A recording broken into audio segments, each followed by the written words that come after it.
Hello again, this is Dr. Robert Guthrie. We're back to do our YouTube Sunday school lesson from the Jerome United Methodist Church. We're going to be finishing up Mark's Gospel now. This will be chapters 12 through 16. When I looked at him, I thought, this is a compact but very intense account because he does not have as many stories and stuff as the other Gospels do. So it's compact, but it's intense. It starts with the parable of the wicked tenants, where a landowner builds a vineyard and hires some tenants. They can come in and farm it as tenants. And after it's prosperous, he sends a representative to collect the rent. And they beat the guy up and throw him out and tell him to go away. And it happens 3 or 4 times. They actually kill 1 or 2 of them. So he finally thinks, well, I'll send my son. They'll honor my son. And they think, oh, this is the heir. Let's kill him and we can get this. So they kill the heir, and the master comes and wipes them out, and he tells this to the Pharisees and the scribes, and they know that he's talking about them. So they're not real happy with him under those situations. So that helps set the stage for getting crucified. Then you have a very interesting brief story that can be misinterpreted in a wide variety of ways about being showed the penny. Can I pay taxes to Caesar? And he showed me a penny, and who's on it? Caesar. And he said, and render Caesar the things that are Caesar, and to God the things that are God's. This is very tricky, particularly here in the U.S., because I've known one church historian who says the reason that American Protestant movement is so dynamic and active and diversified, much better than in Europe, is because the churches have been independent from the government since the creation of the nation with the Constitution. And that has allowed them the freedom and the stimulation to adapt themselves significantly to the American culture and appeal to people in their own ways, as opposed to the churches in Europe, where there's the Church of England, there's the Church of Scotland, there's the Church of Northern Ireland, the Lutheran churches are state religions in Germany and in Scandinavia. And that kind of state support stifles the initiative and the dynamism of that. But we've seen an interesting time, really, since the 1960s to the 1980s, where you've got a lot of entanglement between the more conservative elements in modern Christianity and the Republicans. And this is very, very tricky. I'll tell you a little interesting story. In 1972, Christmas Eve was a Sunday, and my family had a house in Montreat, North Carolina. It was our vacation home, and it was down the hill from where Billy Graham lived, on top of the hill. And so I was the only one in the family who went to the church service that Christmas Eve morning. It was very small. They didn't even have it in the main church building. They had it in the lobby of the hotel, the Assembly Inn. There were about 20 of us there, maybe 30. And the minister was very close to Billy Graham, and Billy would always be in the pulpit with him if he was in town, because he wasn't in town all the time.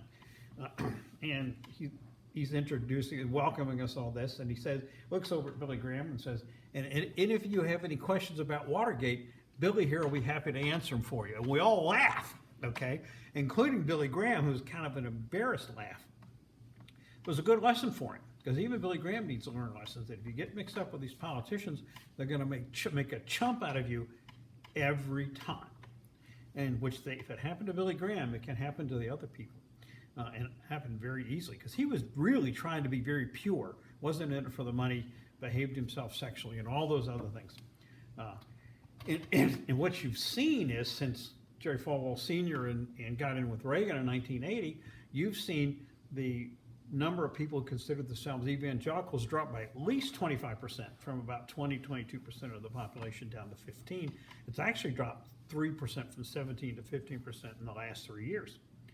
So when you get tangled up with these people, it really hurts your image with the people who are not part of your movement. So you kind of say to people, if you're going to be a Christian, you got to be a right-wing politico.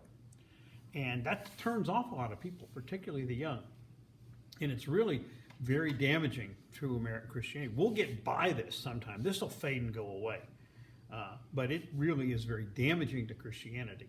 So you really have to be very careful not to be suckered in by these people, the politicians. So you can see I'm not real comfortable with politicians, and that's okay.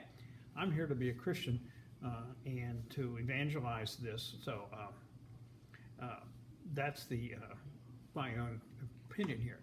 Uh, then he gets questioned about what's going to happen after the resurrection of the dead. The story is a woman who had 6 or 7 husbands. I forget exactly how many.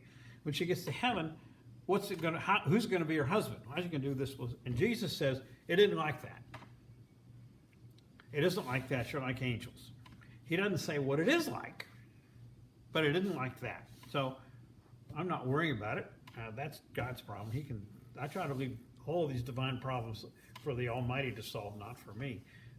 But if we get there, that'll be great.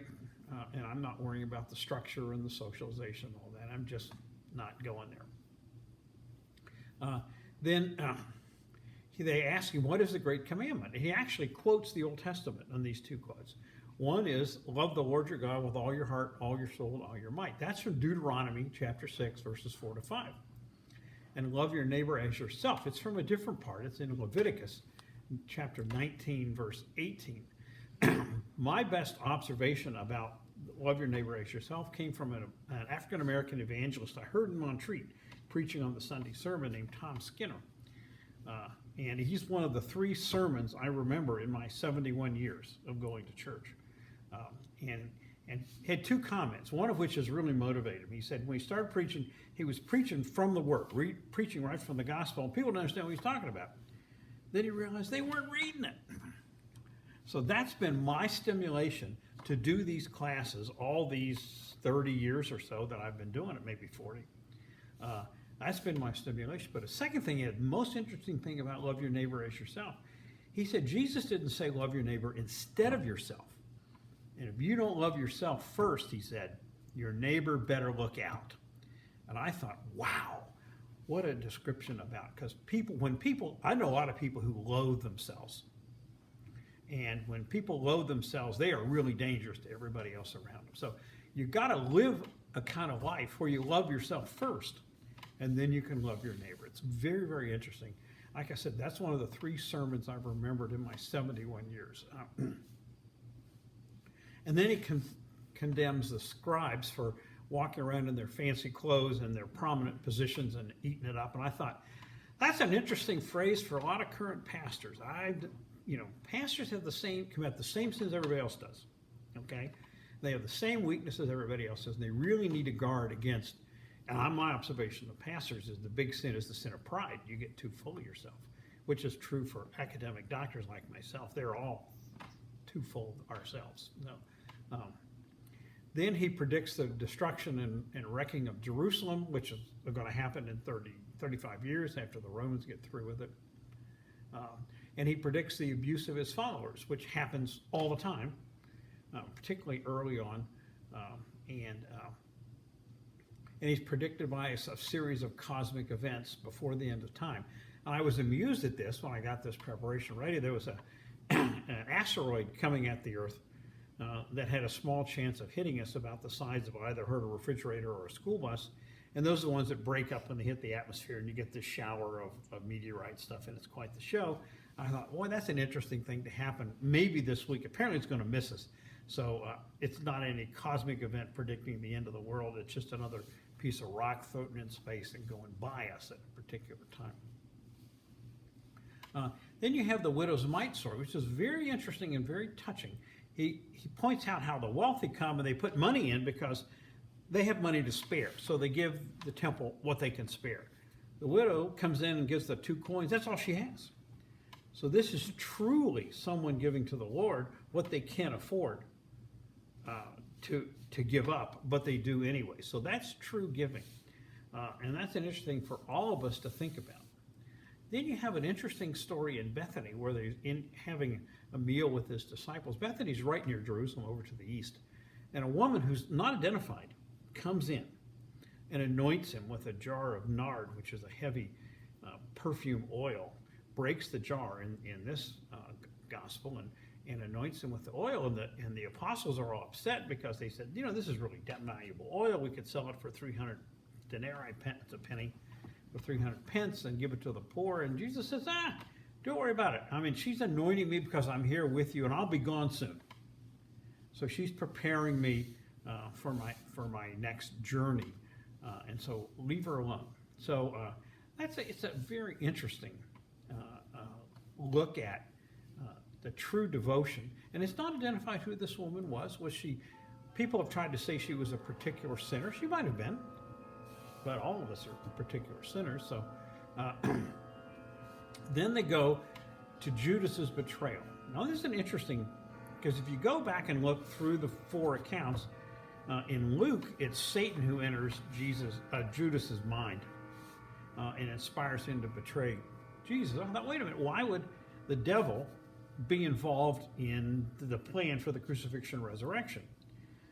And the other Gospels just say Judas got inspired. And this has been a source of speculation and fiction. Some people had Judas being a zealot who wanted to start a rebellion against the Romans. It doesn't say that in any of the scriptures.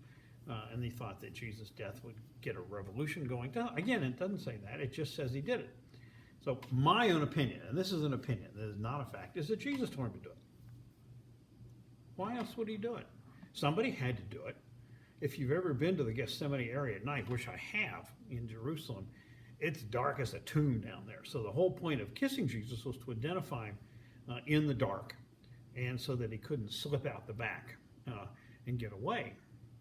So that's my own opinion, and if you don't like that, write me an email response and tell me what a jerk I've been, because I'm always being a jerk, so it's okay to critique me about that one, but that's an interesting thought that I've had for a number of years. Then you go to the Last Supper, and you have traditions about the Eucharist. That's an interesting, because if you look up the history of the firm doctrine of transubstantiation, which is the Catholic doctrine, and also somewhat in the Orthodox churches, that at a particular point in the ceremony when they raise the host up, it becomes actual body and blood of Christ. And this became firmed up in the Middle Ages, 1000, 1100, somewhere there. It had been assumed all along in some way from the beginning of the Eucharist that this was some kind of magic transformation, but they hadn't pinned it down into the firm thing of transubstantiation. When Luther started the Protestant movement, he said, no, that's not what's happening. This just represents the body and the blood of Jesus for us to remember his mission, to remember his charge for us. And that's the current Protestant belief. I do think that the Roman Catholics still believe in transubstantiation, and I'm not certain where the Orthodox Church is on that. And it's one of those things that's interesting academically. It doesn't make any real difference in the end. At this time, he predicts Peter's denial. Peter, of course, says no, and turned out to be, of course, yes, just like the rest of us. We do the same thing. And he goes to Gethsemane in a couple of the scriptures. In Luke, he actually goes to the Mount of Olives, which is up the hill from Gethsemane. It's called a garden in John. It's not called a garden in Matthew or Mark. It's just called Gethsemane. The traditional site of Garden of Gethsemane is down across the Kidron Valley, down from Jerusalem. And if you're down there, you're well below the city, and it's really dark there at night. I've been there at night. I don't know whether that really was the case, but it probably was. They would have remembered this. So they come up to arrest him, and Judas identifies him with the kiss, because you remember, you've got no light. You have a little bit of ambient background, if whether there was a moon or not, or a few stars. It's really dark, like a cave down there. And they had some torches, but they wouldn't know who this guy was. And Judas came up and gave him a kiss and identified him. They take him off. And there's an interesting story that's unique to Mark, and it's that there was a young man there, and they grabbed him by his tunic to capture him and take him, and he slipped out of his tunic and ran home naked. Someone like me who really thinks there's tremendous integrity to the scriptures, this is, in my opinion, this is an opinion, not a fact, that's probably the author. He's described as a young man, and a young man in that era was 13 or so. You became a man when you had sexual maturation, which is about 13 in men. So he's probably a 13 or 14-year-old. And the legend was that his mother had rented them the upper room where they had the Last Supper, and therefore Pentecost and all that. And that would have explained his ability to put this gospel together, that he'd actually known Jesus personally. Now, Jesus is a very mysterious figure to him, because he was very much just a young man. So I know a lot of other people who do believe that it was Mark. Also, it's a personal belief. They take him to the Sanhedrin. They question him on a variety of things, and he just sits there. They slap him and hit him and spit on him and all kinds of things. And they finally ask him, "Are you the Christ?" And he says, "Yes." And they flip out at that one because this was not the Christ they expected. They expected this military leader, nationalist, who was going to overthrow their oppressors from the Roman Empire and lead them off to the great glory. And the problem with that approach was it really wasn't the kind of Messiah that could have gone to the whole world as the Savior of all and offer all of us salvation, if that's the kind of Messiah that they have. And if you go back and read the second part of Isaiah in the 40, 45, 50, it's very clear that this Messiah in the servant songs is going to suffer and die to redeem the whole world, not just the nation of Israel. So anyway, they go ape about this, and they send him over to Pilate because the Jewish people were not allowed to execute. They were not allowed to have capital punishment. They did to Stephen later in Acts, but they weren't allowed to do that. And crucifixion, of course, is a Roman form of execution. Jewish form of execution was to stone you. So neither of them sound particularly appealing to me, but that's a different thing. And Pilate interrogates him, and he says, "My kingdom is not of this world." And Pilate's thinking, okay, well, I mean, what's the big deal here? So he wants to let him go, and the priests have the crowd all pumped up, and they're shouting at him, "Crucify him!" And they offers to release him that at the Passover festival. This is the day before. This is the Friday of Passover. That they would release someone to the crowd, and he offers them Jesus or a thief called Barabbas, and they scream for Barabbas. And what do I do with this guy? And they said, "Crucify him." So Pilate was a mean, nasty guy. Let's be very clear. I mean, he would crucify you at the drop of a hat. But he's portrayed here as trying to think, I don't want a riot, so if I have to crucify this guy to keep the crowd quiet, I'll do it. But I don't see anything wrong with this guy. But he'll just go ahead and crucify. He really didn't care. Rather than thinking Jesus was innocent, he really just didn't care. So he turns him over to the soldiers. They flog him. That really take it out of you with this cat of nine tails. Just chew your back to bits. Put a purple cloak on him, which of course was the color of royalty, and made fun of him, beat him crown of thorns, etc. And they made him start carrying. You had to carry your own cross out. That's part of the humiliation of this. Carry your own cross. He can't do it after the flogging and all that. So they get Simon of Cyrene out of the crowd. Cyrene is over near Libya. He's there for the Passover to make him carry it. It's interesting because Simon is identified as the father of Alexander and Rufus in the text. So these are clearly Christian followers. The sons of Simon of Cyrene had become Christian followers. Not clear whether he did, but they were known to the Christian community. They wouldn't have been mentioned there.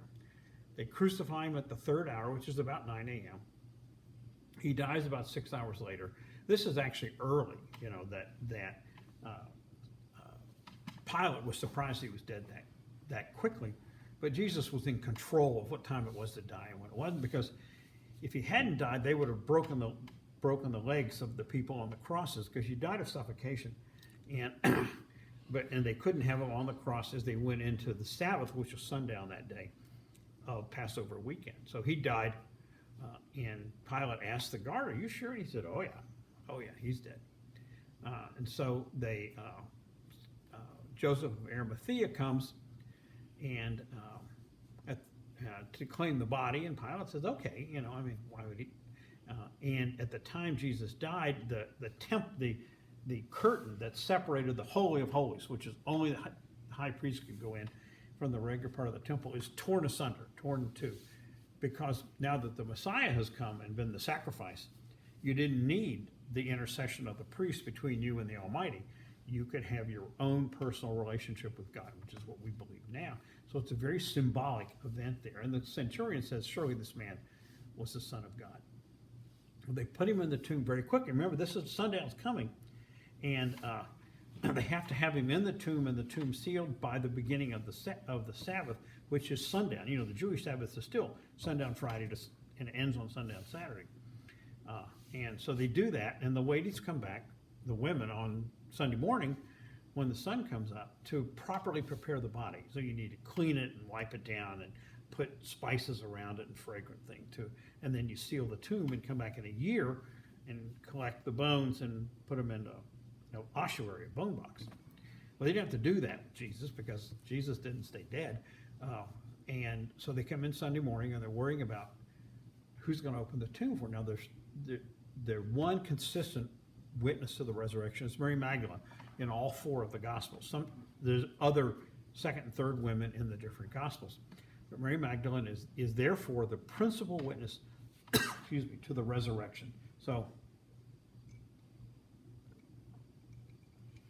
sorry about that, my allergies. And all they say about her is that Jesus had cast out a number of demons from her. So this bit that she was a prostitute and all that, that was all made up in the medieval church when these monks and priests are sitting around and they make up these stories. So that's not true. I always thought, as I read these accounts over and over again, that somebody had to be bankrolling Jesus to provide the group with some cash. I always wondered if it was her. That was she a widow? Did she have money from her inheritance from her husband? That's my speculation. But you can critique me on all these things. So they come to the tomb and the stone is rolled back, and Jesus is gone. The body's not there. There's angels, two angels sitting there, and they say he's risen. He's been resurrected, and he will meet them in Galilee. Told the followers to go to Galilee, and he'll meet them there. The oldest text, the Codex Sinaiticus, Codex Vaticanus, the Vatican, stop there at chapter 16, verse 8. Other texts, which are also very old, include the verses 9 through 20. And in those situations, Jesus appears at various times to the disciples and gives them the commandment to take the message to the whole world, which is what this is all about. And that's why you had to have a crucifixion and a resurrection. Having grown up in West Virginia, this has a very interesting section that's taken, I think, way too literally about that. If you're a true believer, you can do anything. You can even pick up a serpent and it won't strike you. Well, about 1900, these groups in Appalachia come read this and decide they're going to take it absolutely literally, that they'll bring in the rattlesnakes and they'll handle them. This would eliminate my wife from any kind of church service. She would take off, pull a snake out, she would be gone. And they grab them and handle them. And it's illegal in Kentucky. Kentucky just banned it. They said, this is crazy. We're not allowing this. And West Virginia has a proviso in their constitution where you can't ban it, any religious practice. So they still do it in West Virginia. I'm certain they do it in Kentucky and probably even Southeast Ohio. They just don't tell anybody. The problem is the leaders of this movement are periodically getting killed because the snakes will get them. So it's a good lesson in do you really want to take everything absolutely literally? Not in my reading. These things are, Jesus spoke a lot of times in allegory. Even this thing about the tenants is a good allegorical. It doesn't have to be that you actually had this vineyard and the tenants and all that. It's a representation of what the creation of humans were like and how humans have been and how rejected God's word. So anyway, if anybody out there wants to handle snakes, just stay away from the Guthries and we'll all be fine on that. So, but that's not in, that section there is not in the oldest of the texts. So next we're going to go back to the Gospel of Matthew. I think we'll do that in about 4 lessons. Then we'll do Luke, and then we'll go on and finish up on John. We did the last part of John before the shutdown came. So this is Dr. Robert Guthrie. We'll stop here, and I'll see you next week when we start the Gospel of Matthew. Thank you.